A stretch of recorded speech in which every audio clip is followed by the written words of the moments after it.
everyone, and welcome to Unlocking Your Truth with Dr. Lesley. My name is Dr. Lesley Phillips. Today's show is being broadcast from England. We've been on a little road trip through Europe the last 3 weeks, and we sent you a show from Germany, and then we sent you one from the Netherlands, and this week we are in England. And of course, this show is a talk show, and it's all about the intuitive, the psychic, the spiritual, the metaphysical, and the paranormal. Now, it's been very rainy here in England. That might not come as a surprise to people, but it's been really rainy. So we were sitting in today, watching the wind and the rain outside, reading the newspaper. And there is a big spread in the newspaper which says, "Do these stories prove dead loved ones come back to comfort us?" And there's a whole bunch of different examples of people receiving a communication from someone who's passed away.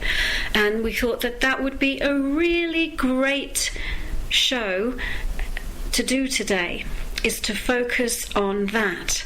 And so we're going to read out some of these stories to you and talk about them. So which one stands out to you the most? Before we go there, let's talk about the church we went to the other day. The church we went to the other day. Oh, yeah, we did. We went to. We're staying in England, in the northwest of England, which is where I come from, and we went to a local church here, which, there's been a church on that place since 900 AD at the least, as far as they know. And there's been kind of like 5 churches built over the years on that spot, so one on top of another. And so they've been able to excavate back in time under this little local church here, we're in Cheshire, all the way back to the Viking times. And so, of course, England is a fascinating place because we have centuries and centuries, thousands and thousands of years of history here. And there's nowhere that you can't go, that there isn't layers of history all around you. But anyway, this was fascinating to me because it's in the area of the country where I was born, and it was just a little bit of local history that I wasn't aware of before. And of course, England being an island as well, we've been invaded by all sorts of different groups over the centuries. And so one of the things that they had in this church was a Norwegian Viking, it was called a hogback stone. And it was a grave marking from the time of the Norwegian Vikings. So they'd had Vikings from Norway and also from Denmark. We also were invaded by the Romans in this area of the country as well. And so it was absolutely fascinating to just learn about those layers of history. Yeah, what I found interesting was when you think about it, that's 1,100 years of history behind this church. And when you're in that little church, we were taken around by a little tour by this lady that was there, who was a historian, and she showed us all some of the remnants and relics of the church. Very interesting. Like, you can feel. It's hard to explain.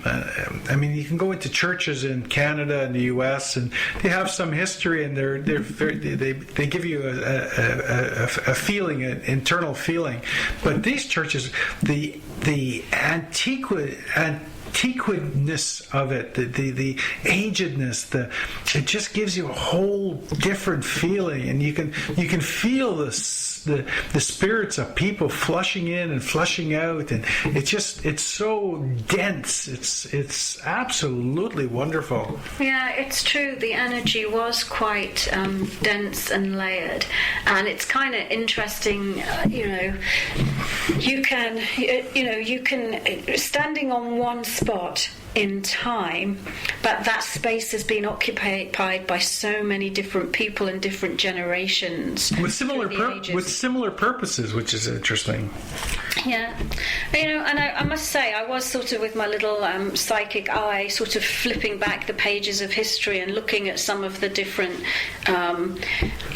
characters that had passed through, because I'm personally quite fascinated by this type of stuff. They also told us, was she telling us that the time of the, which war was it where they were all camped up on the seashore?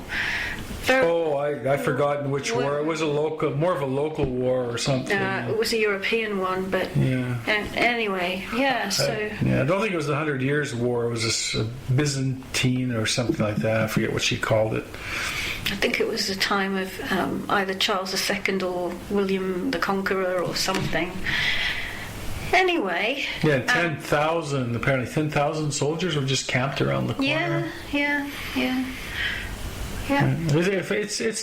It's. I mean, being from Canada, it's wonderful, and there's a lot of history in Canada too. But when you look at the gravestones in these little churchyards, they're older than Canada by three or four times. Yes. It just, when you look at it, I don't know if you can feel our sense of awe, or the sense of awe that I had when I'm looking at a church that's had people walking through it for 1,100 years. People like me and you, and just walking through that, coming to worship, coming to share spirituality. Just astounding. Yeah, and we've had a relatively laid-back time here, partly because of the weather, but and this is just a small kind of corner of England as well. But there are places here also, actually, Corey, that go back even before then. Yeah, of course. There's a little hill locally here where there are carvings made by the ancient Druids on the rocks. Mm-hmm. So it's a very ancient place. Which conjures up a whole different vision for me. Druids are cool. Yeah. And of course, the other thing about, there's a lot of television shows here about ghost hunting and, seeing spirits, and there's lots of sort of famous mediums that are on the telly, and, people, I was looking through the television programming, and I was quite surprised to see how many paranormal shows there are. So people are really fascinated here about beyond the grave and beyond death and what goes on, and ghosts and things that go bump in the night and everything. So that segues us into some of these stories we wanted to share. So which one jumps out at you? Well, just let me explain. This is a psychic who has quite a following here in Britain, and this article, she wrote in an article to the newspaper that we're reading this from, and the newspaper turned around, and this is what they said: some will read them as these stories as expressions of love or powerful grief. Others will find them harder to explain. Either way, they are testaments to the enduring power of love. And I think, coming from a newspaper, what a wonderful thing. I mean, it just shows you that this isn't as closed a world as we think it is. And let me read the first one anyway. And this is a shorter one. It's, my grandfather sent a bright light to the heading is, my grandfather sent a bright light to bring me peace. My late grandfather was such a lovely, gentle, kind man. I'm having problems with these glasses here. When he passed in 1991, I was devastated. For some inexplicable reason, I instinctively switched on every light in the house for the first few nights afterwards. One night, while sitting by the fire, I glanced up, and there in front of me was an impression of light, a brilliance way beyond any word I can speak of or write. I immediately thought, Granddad, and then it was gone. Without even thinking, I switched off all the extra lights and felt the most amazing feeling of peace. Wow. And I think that's a fairly common experience in a way after a loved one has passed away. It doesn't necessarily have to be a striking vision where you see the person or you see an angel, but just a feeling of peace and a feeling of knowing that they have that they're okay. Yeah, it's interesting. It's the knowing. I think that's cool. I mean, when I the first time I felt my mother after she passed away, it was a little more profound than that in a sense. I mean, she actually spoke to me in one ear, and I was with a psychic friend who turned to me and said, who is that whispering in your ear? And it gave me a sense of just like both sides of, ooh, that's interesting, and so it changed that experience changed my outlook on psychic and psychic ability at that time, and that was about 15 years ago almost. So I'm going to read another one. This is a slightly different one. And it says, the love letter I pined for, sent from the grave. You choose a love letter, wouldn't you? A few weeks after my husband died, my daughter called. We sat together looking through some pictures. I found myself saying, the one thing I regret is that your father never ever sent me a love letter. Other widows have letters, sometimes tied up with ribbon, but I have nothing like that.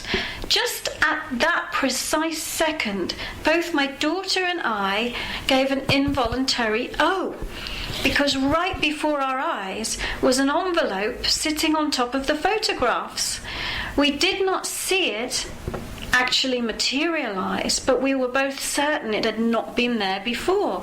I picked it up. It was dated 43 years previously and was addressed to me in my maiden name. I took the letter out of the envelope. It was indeed a love letter professing love, body and soul, forever. I cannot remember ever receiving this letter.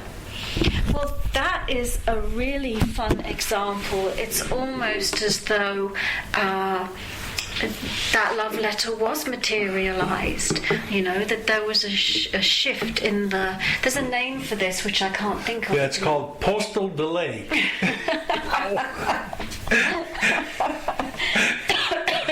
Well, it's almost like she jumped into a slightly different parallel universe where there was a letter. But that's a lovely one, isn't it? So the husband sent her a love letter from beyond the grave. Yeah, that's kind of neat. I mean, doesn't that happen a lot? I mean, I think about that, and things appear out of nowhere and show up. And I had a very similar. I love sharing experiences, by the way, as everybody knows. I was sitting at home once many years ago, and I was going through a rough time, and I was sitting in a chair in my living room. I was going through a rough time financially and emotionally and also spiritually. And I was sitting in my living room, and my washing machine had just broken down. So I was sitting there going, it's $200. It's at least $200 for another washer if I buy a good used one. I don't have $200. What am I going to do? Blah blah blah. Cry. Oh, it was me.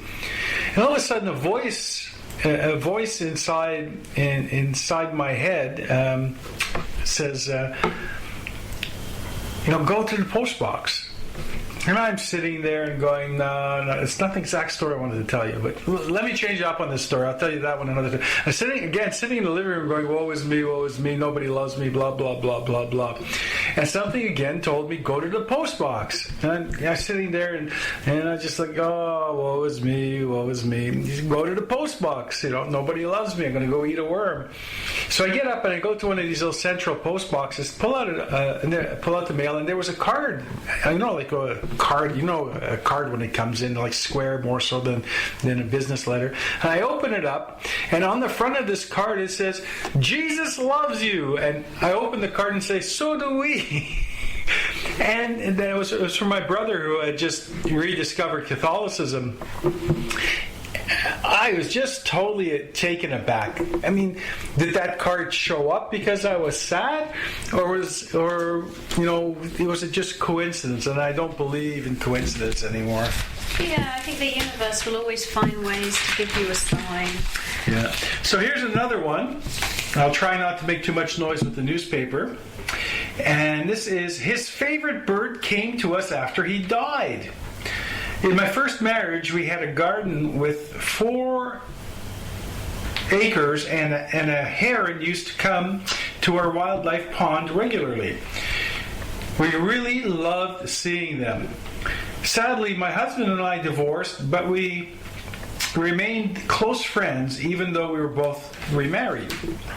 In 2010, he died quite quickly of cancer. The next day, as I drove through an estate close by a heron.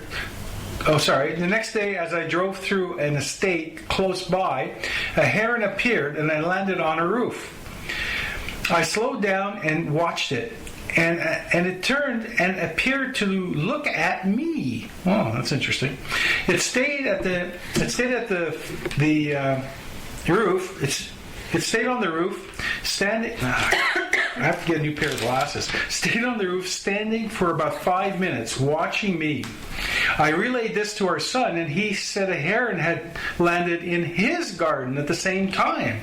I rang our daughter, and she gasped. A heron had landed in her garden also. We live a long way from each other, yet we all saw a heron at the same time the day after his death.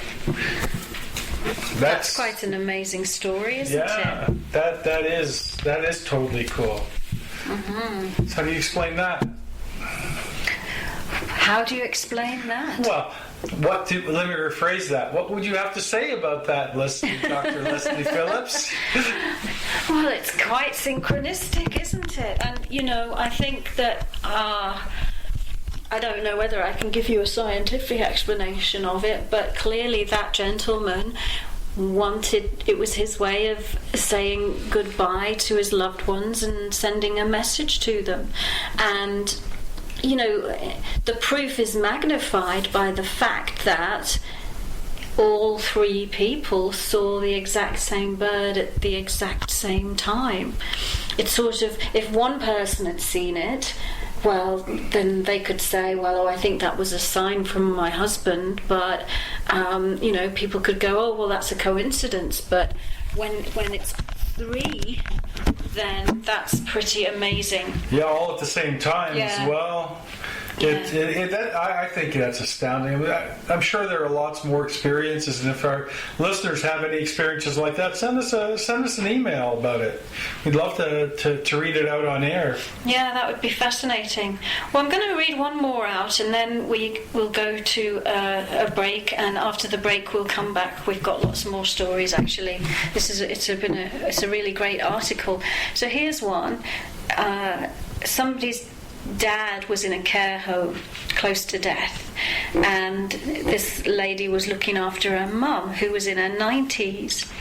So she took the mum home and fell asleep on the sofa, and she was woken by a sweet kiss behind her ear and immediately looked at the clock, and it was 2:30 p.m.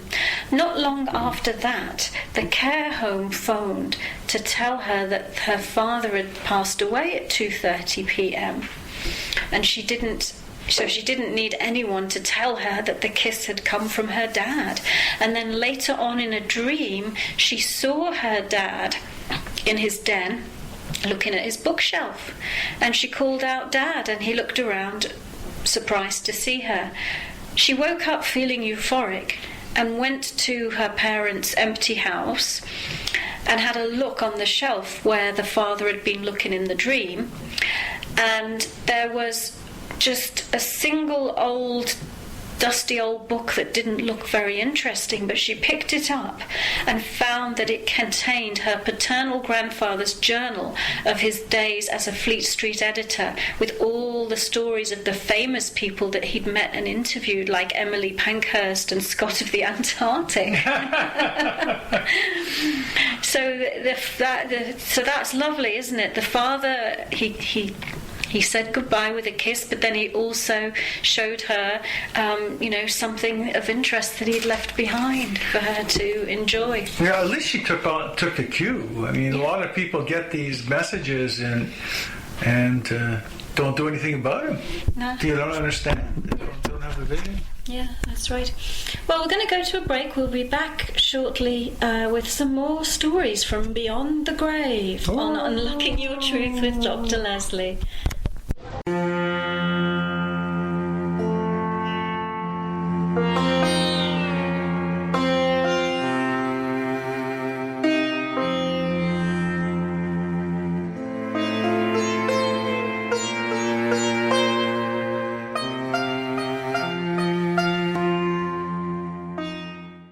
Today we are sending you a program from England, and we're having a show about messages from beyond the grave, and I have a really great one here, Corey.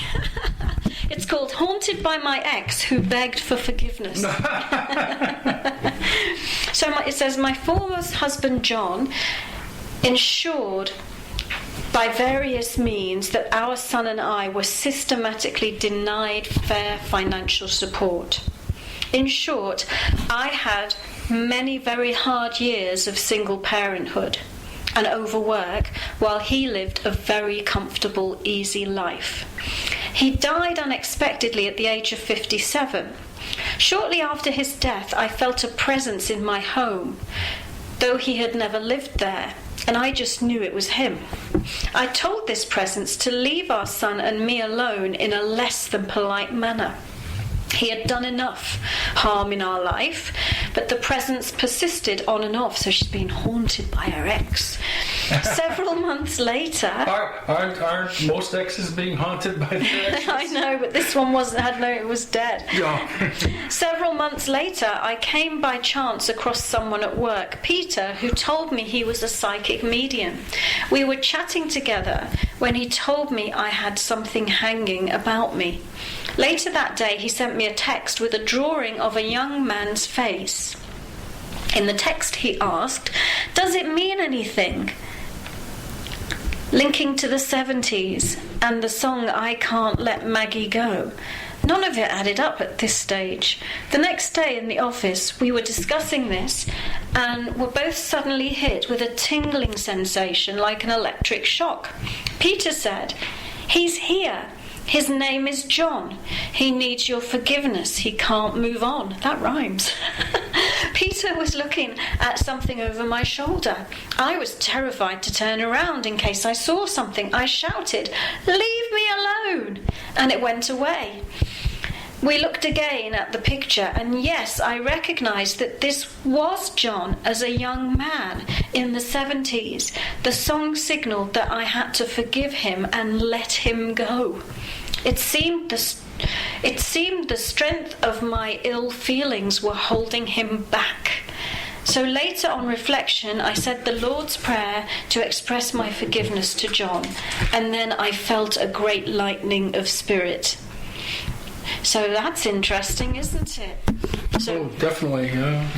John, after he passed on, felt sorry about what he'd done and needed forgiveness, and her ill feelings were hooked into him, preventing him move on to the afterlife. Yeah, that's again to bring up that little thing about my mom whispering in my ear. The thing that she actually whispered in my ear was she said she was sorry for having she spent many nights crying because she couldn't protect me when I was younger. I had some accidents and things when I was young, and it was really, I could feel the emotion, So what that showed me was that even those that have passed on beyond us have emotion. There's an emotion there. It doesn't stop, and it's not all sitting on clouds playing harps. I mean, it's not all beauty. I mean, I'm sure they're not in desperate depression of any sort. They just bring some of those emotions with them. And some of them are able to, if your antennas are up, you can hear it. If your antennas aren't up, well, no, you can't hear it. So I have one now. Oh, great. Yes, a telephone message from the afterlife. My husband, Wynne, died in July 6, 2013, 10 weeks short of our golden wedding anniversary. That's 50 years? Golden? I think it's 60. Oh, don't know. No, I think silver is 25 and golden is... No, 50 is diamond. Anyway, on the golden anniversary, many years. On returning home late one morning, I found a message had been left on my answer phone. The message was very short. It said, "How are you?" The voice was my dead husband's. Ooh. The message is still saved on the answer phone, and friends and relatives of my husband's confirmed, without me prompting, that it was his voice. Wow. Talk about...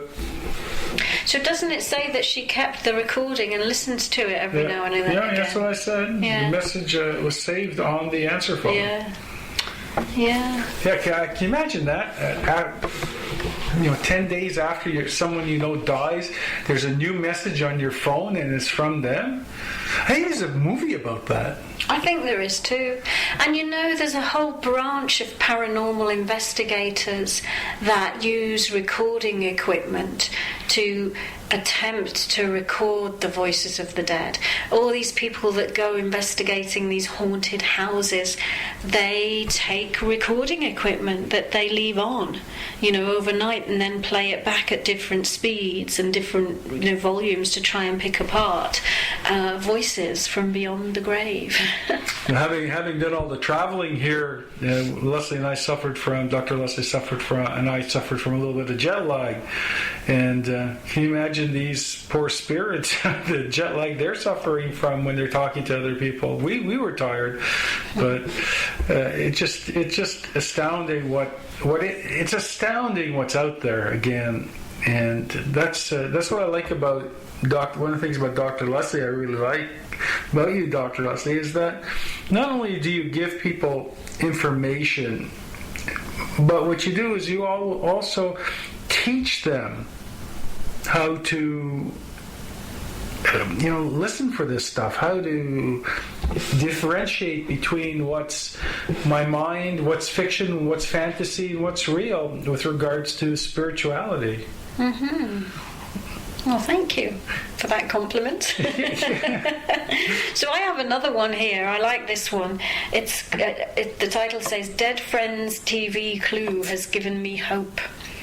My best friend Alex died quite suddenly in his working life, and he had been a customs officer, and his last secondment before his retirement was in the anti-terrorist section of Scotland Yard.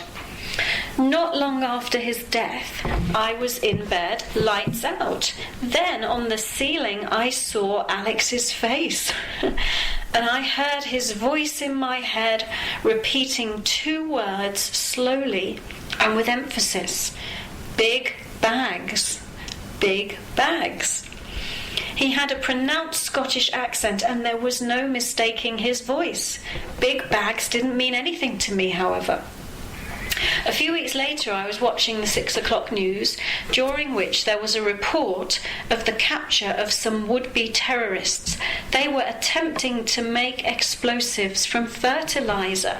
There, on the screen, were 3 large yellow bags, and printed on each bag were the words, "Big bags, big bags." Perhaps you can imagine my astonishment. pre-retirement, this is exactly the kind of raid that Alex would have been involved in. For most of my adult life, I have been what I can best describe as a seeking agnostic. Now, I still don't know, but I feel that I've been given a gift of hope. That's so wonderful. That's a fascinating one, isn't it? Yeah, that is very much so. Yeah, he was giving her forewarning of a future time event in his message. Yeah, that's amazing. Well, that happens a lot too.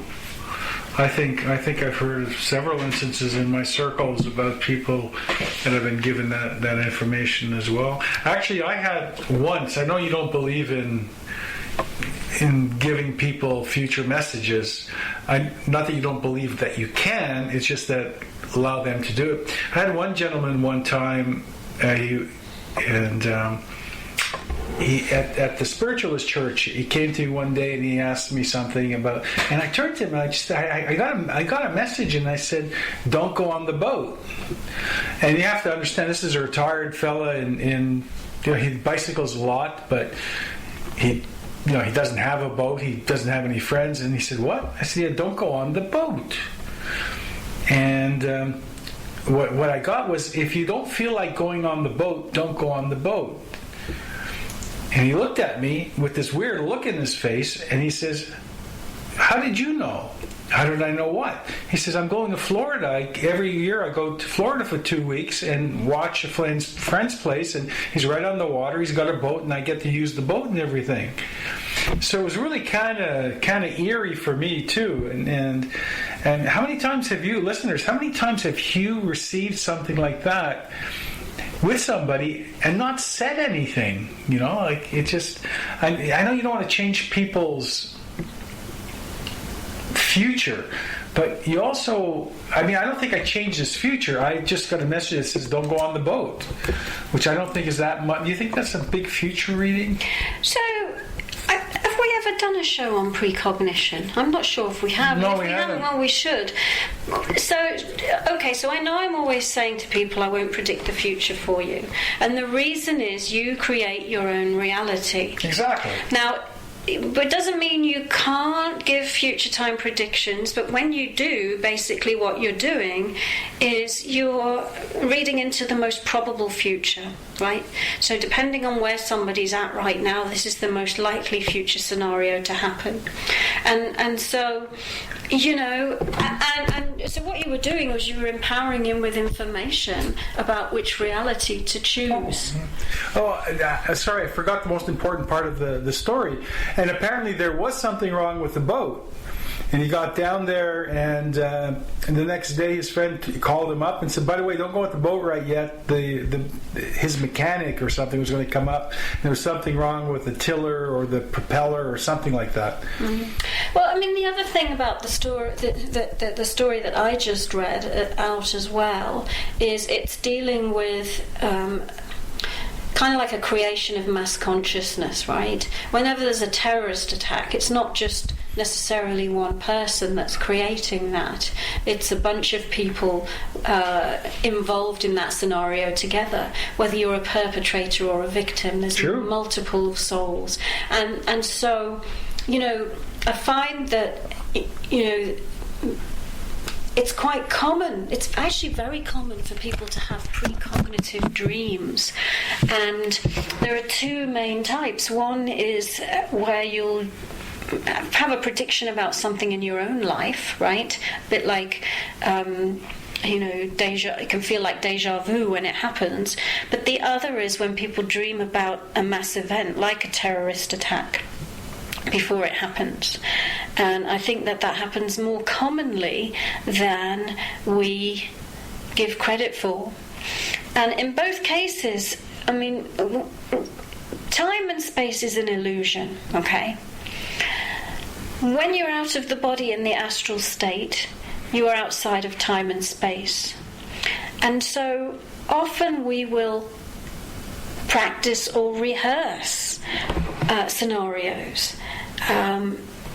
in that state before creating them in physical reality. And there's a lot of preparation that goes into the creation of mass events that takes place on the astral plane as well. And so, that explains how people can have precognitive dreams about natural disasters like tsunamis and terrorist attacks and so on. Anyway, we'll do a show on precognition sometime soon. We did some work. We did have one show. I think we talked about Casey and Edgar Casey, who is the sleeping prophet, who gave. But again, I think I brought this up several times in the show.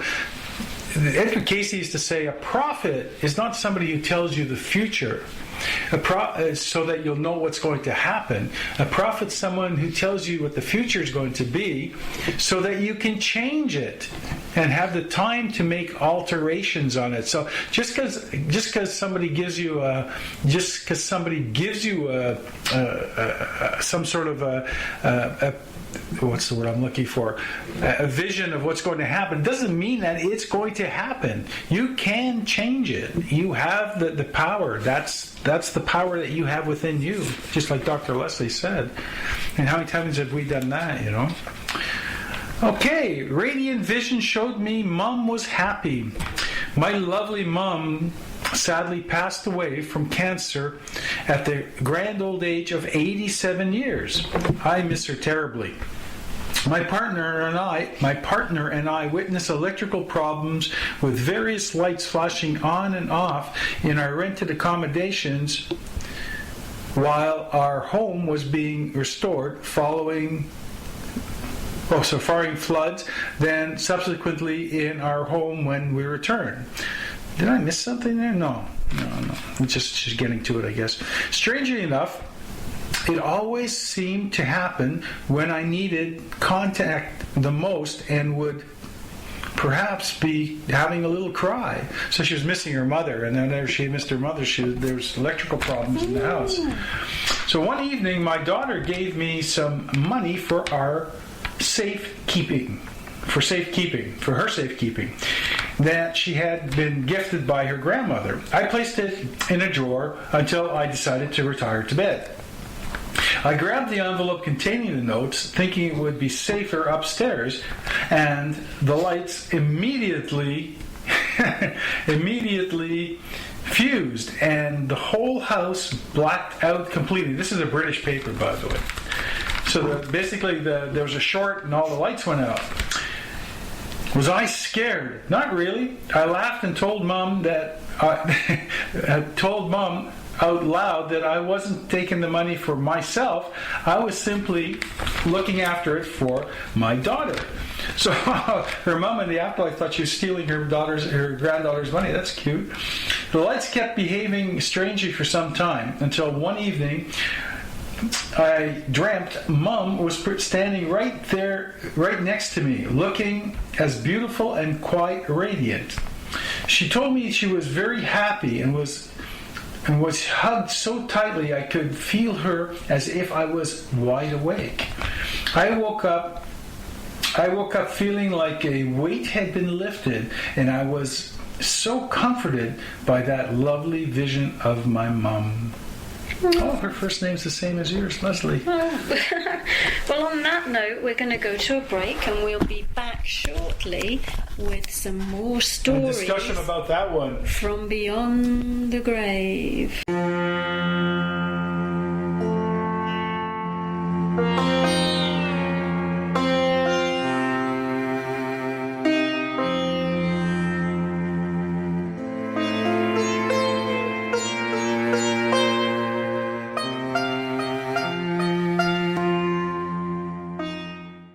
Hello everyone, welcome back to Unlocking Your Truth from Dr. Lesley. We're broadcasting from England, telling you stories from beyond the grave. Oh, you sound so scary, Dr. Lesley. Oh, I don't think I do, really. No. Well, the last story was interesting. For those folks who were listening, it was about a woman whose mom had passed away, and the lights were going on and off in her house. and her daughter had given her some money to keep for her safekeeping, and that she had received from her grandmother, from her mom, before she passed. Mm-hmm. And so she hid the money, and then she was taking it upstairs that evening to put somewhere safer, and all the lights started going crazy, and it was like her mother was there worried about her taking her daughter's money, which is kind of cute. I like that. It's interesting, you know, like they're there. I'm just curious about that. So the question came to my mind. We have friends who are afterlife paramedics, and she's a sleeping paramedic. What she does is she goes to sleep, and in her dreams she helps people cross over from this plane to the next plane. So I wonder, are people like that are doing things not quite transferred over, do you think? Yeah. Yeah. No, that's exactly what I think. That's exactly what I think. That person had not. They may or may not have realised that they were dead, but they have definitely not disconnected from the life that they're just leaving behind. Because obviously there was a communication. Well, how would you explain my mother there then after, my gosh, 15 years of having passed? Yeah, but 15 years of having passed, then contacting me. Because there's no time or space for her. Yeah, but she wouldn't have passed over then. What do you mean? Well, she passed, but she didn't, like, if she's contacting me, actually speaking to me, whispering in my ear. Yeah, so it's very difficult to explain some of these concepts to the intellect, okay? Because we're thinking from our intellects here, and so we're saying, okay, well, somebody's died, and then they've not realised that they've passed on. They're still hanging around. They're still hooked into their existing life. So part of their energy is still tied up in that life. And then we're sort of thinking, okay, there's a time thing where they move on, and then how can they 15 years later? But and it's just the way our mind works, thinking in terms of the passage of time. But in reality, in the world of spirit, there is no time. But there are aspects of consciousness focusing in different ways. Yeah, what I got, I received an answer at the same time I asked the question. And what it was, there were certain parts of her, in essence, that could move on, but certain parts of her had to be resolved in a way. And one of the resolutions was I had to be made aware of how she felt about my youth. And so she was there in one way, but not there in another way. Well, and all creation is happening always simultaneously. Right, so time is a complete illusion, and all aspects of you are connected with all other aspects of you. And when a change occurs in one aspect of you, that touches all the other aspects of you. I'm trying to sort of find the right words to explain some of these concepts, and so your mother is always your mother and never stops being your mother, and your mother is an eternal soul that never stops evolving. And all aspects of your mother are connected with all other aspects of your mother, right? But not necessarily as my mother. No. Okay. Just clarify that. But no. Okay. All right. Well, I've got another one that I want to talk about. It's a bit of a long one. I'm going to read this out. So, my pen took on a life of its own and scribbled a note. Many years ago, I worked with a class of young children and occasionally had a special needs teacher to assist. When her husband died in a car accident, I helped in any way I could. 2 or 3 months later, I was watching TV and making a to-do list. After a while, I became aware that the side lights on the walls had started to flicker, but I ignored it. I sat there, letting the lights and sounds from the TV wash over me as I wrote. it eventually began to dawn on me that I hadn't taken in a single thing for the last hour. However, the paper in front of me was covered in writing, and what I had in front of me was effectively a letter from my colleague's dead husband to his grieving wife. It was a plea for forgiveness for all the times he'd behaved so badly when he was alive. I know quite well that their son... Well, this is part of the letter now. So he said, I know quite well that, insert the name of their son, would be sitting at the kitchen table eating his evening meal, but at the sound of my car's tyres crunching the gravel drive and seeing the headlights, he would leave the table, scrape any uneaten food into the bin, and rush upstairs to his room. So this is what's written in the letter from the dead husband. The writing pleaded me to give this letter to my poor wife. But she didn't. That year, later on, there was lots of electrical disturbances. Nothing major, but just persistent electricity going on and off, I guess like mini blackouts. The side lights were checked by the electrician. Oh, it's in her house, and we were told everything was fine. Just over a year after everything happened, my colleague and I were sitting in the staff room. We all knew by now that her husband had been a very difficult man, and speaking of her son, she said, "Do you know, he would be sitting at the table eating his dinner, but the minute he heard his father's car in the drive, he would rush from the table, scrape his uneaten food into the bin, and rush upstairs to his room." Listening to those words convinced me that the letter I had received was from her husband. Later, I took her to one side and as gently as possible told her about what had happened, and she believed me. Naturally, I gave her the letter. It was never mine to keep. Oh, and in case you're wondering, there were no electrical problems after that. Mm-hmm. So another example of somebody wanting to be forgiven. It seems that there's a lot of electrical issues with regards to visions and apparitions here. I wonder why that is. Well, we're made of electromagnetic energy. Everything is electromagnetic energy, and they will communicate in whatever way that they can, and one way sometimes is by interfering with the electromagnetic signals. Is it on purpose? Yeah. Let's disturb the electricity so they know we're here? Yeah, because if they wanted to talk to somebody like me, they wouldn't have to do that, right? Because I'd be sensitive enough to pick up on it. But lots of people are not, right? But they'll notice if their lights go on and off, right? So yeah, I guess it's because you see that in movies a lot as well. It sort of seems very cliche. However, if your lights are going on and off right now, better listen. That's right. It's the only time I'll tell you, switch off the phone and switch off your radio and just listen to maybe somebody wanting to have a little chat with you. Right, so let's see if I can find another one. Yeah, I think that... My girl's gifts show she's still close by. Yeah. My beautiful 21-year-old daughter passed away 4 years ago. In the beginning, I didn't believe in the afterlife or signs from the other side.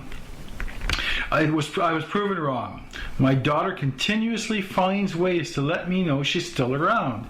From a cloud formed into an angel to leaving me a heart-shaped rock in my pond on Mother's Day.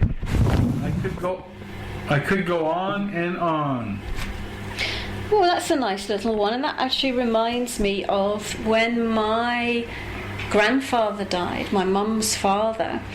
She had been having a cup of tea in her kitchen, and she poured the tea in the sink, and the tea bag burst, and the tea leaves formed the shape of an angel in the bottom of the sink. And in that moment, she just had this strong realization that her father had just passed away. And then not long after the tea leaf angel appeared in the sink, she received a phone call to tell her that indeed he had, at that exact moment, that the tea leaf angel had appeared in her sink. Isn't that something? Mm-hmm. It's not like a Jesus on toast or anything, just quite different. You know, 1 year when I was growing up, we had a Christmas tree, and slightly off topic here, but they had the lights on the Christmas tree made the shadows and the light on the wall. They made an image of the baby Jesus with a halo on the wall.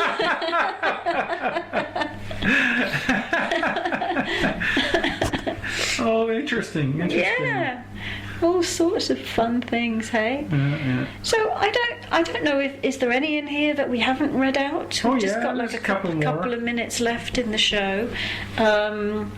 Mum's signal proves we survived death. I don't think we read that one. 5 days before Christmas, my mum, this is 1993, my mum, aged 80, was admitted to hospital for investigation. She told me she'd discussed which hymns she wanted at her funeral with my sister. I was quite indignant, but found myself saying that if she did go, and there was another side, would she please come back and give me a sign? Sadly, on Christmas Eve she died unexpectedly, and we were called to the hospital. Eventually we were given a cup of tea, and I looked out of the window and thought what lovely weather it was. Suddenly my mum shouted out, "I'm all right, I'm all right." I put my hand up to my throat as my heart was thumping fast and hard. What really surprised me was that the 4 other people in the room had not reacted and had not heard anything. I think myself fortunate that I asked her for a sign that day. I have no doubt that we survived death after having this experience. So, there we are. Messages from beyond the grave. And, it's funny. I mean, I get into this stuff in such depth, and but for a lot of people, they're at the stage of just, do I even believe that there's life after death? And all these mediums out there do a great job in demonstrating to people that yes, indeed, we do. Yeah, I think a lot of people. How do I put this? With a large percentage of people involved in a religion, most people believe in death, life after death, but there's a massive amount of guilt that goes along with that, because they feel like, just like in school, you have to pass the tests in order to achieve a place on the cloud, playing the harp again. I don't know about that. I'm not 100% sold on that. As a matter of fact, not even 1% sold on that anymore. Well, the funny thing is, if you believe that is what will happen, that is what you will happen, because after you leave your body, you still continue to create your reality, so you will project the angels and the harps around you until you kind of, get over it and are ready to move on from that illusion. And so when we die, it is completely possible to have play out any and all of these beliefs that people have about death. Except for you singing in the choir. Yeah. Yeah. You have to know Dr. Lesley and hear her sing in order to understand that. She's a wonderful psychic, but... Well, there's an exercise I do with a lot of my clients called 7 Heavens, and we actually go back over the last 7 incarnations. So rather than it being a past life reading, we go through the 7 projections of heaven that they created for themselves. Oh, cool. And and work through them, because they are illusions. So that's quite fascinating. I've had people who've been given a sainthood and experienced being a saint, and or being in the fires of hell or whatever. So whatever you believe is what will happen, but it will be an illusion, and then you can move on from that illusion. And on that note, maybe we can do that one show. We'll go through your 7 heavens, Corey. But anyway, on that note... it's 7 heavens, huh? Yeah, or 7 hells, whichever it is. So on that note, we'll bring today's show to an end. And say ta-ta. Say ta-ta, ta-ra for now. We will be back in Vancouver, in Canada, next week. So we will once again be broadcasting live from the studio, and you'll be able to phone us up again. So we really look forward to that. And of course, if you've got some topics that you want us to cover, then please write to info@drlesleyphillips.com and suggest them to us. And for any of you who've been sending your questions and haven't had a reply yet, it's probably because I'm on the road, but I will get to it. So info@drlesleyphillips.com for topics for next week and questions. Bye for now. Bye-bye.